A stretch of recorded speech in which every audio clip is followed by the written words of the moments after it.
the Foreign Investment Risk Review Modernization Act. The gentleman from North Carolina, Mr. Pittenger.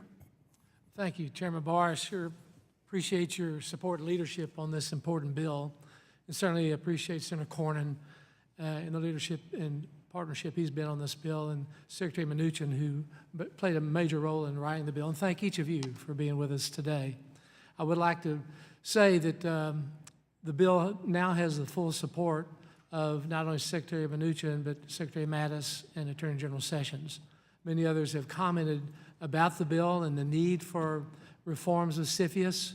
Mr. Kissinger, I heard your remarks in terms of joint ventures. I would say to you respectfully that the Director of the CIA and Secretary of Treasury both would have disagreed with that they believe that they are an important, critical part of how the Chinese and others would pursue acquisitions. Mike Pompeo said CFIUS deals mostly with changing control of transactions and analysis.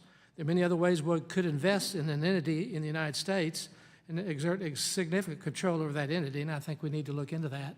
So I would respectfully disagree.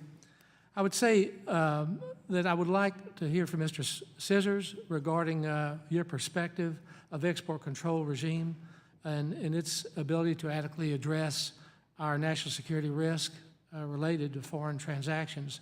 In your opinion, do you believe that the control regime has adequately addressed national security risk, particularly Chinese investments? I'll give a disclaimer. I am not an export control lawyer, but on the Chinese side, I do have a lot of information, and I would say our current export control regime has not been sufficient to prevent illegal Chinese acquisition of technology. It's not supposed to do all the work, but we can say for sure it's not doing the job. So we can argue about where we want the changes, whether to be in CFIUS or in export controls or elsewhere, some combination. But I would disagree with anyone who says, oh, export controls are handling this problem, we're fine. That is evidently not the case with China.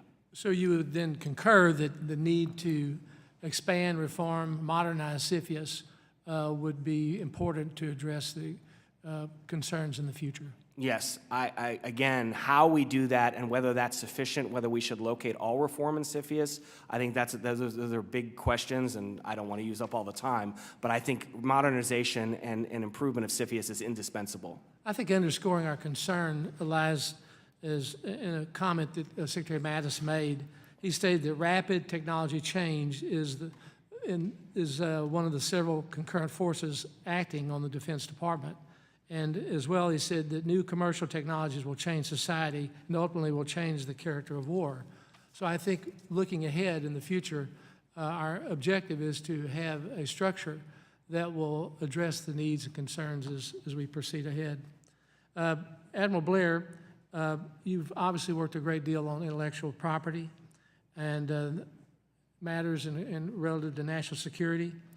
Can you please help us understand what we need to do to further tighten CFIUS regulations and rules, procedures to protect intellectual property? Honor of co-chairing testified, this is a hemorrhage of profits and competitiveness of this country, and I think it's fully appropriate that CFIUS go beyond simple, narrow military calculations and be used to punish and therefore deter companies that are stealing American intellectual property, whether it's applied to military devices or whether it's putting companies out of business in many parts of this country. So I say go further with CFIUS. Now, put the statute on the books, and then all the questions of implementing it in smart ways, getting the right people, those can be solved. But if you have the goal there, then you can build the capacity to do it and face these companies with a challenge. They either use the United States, they use our stock market, or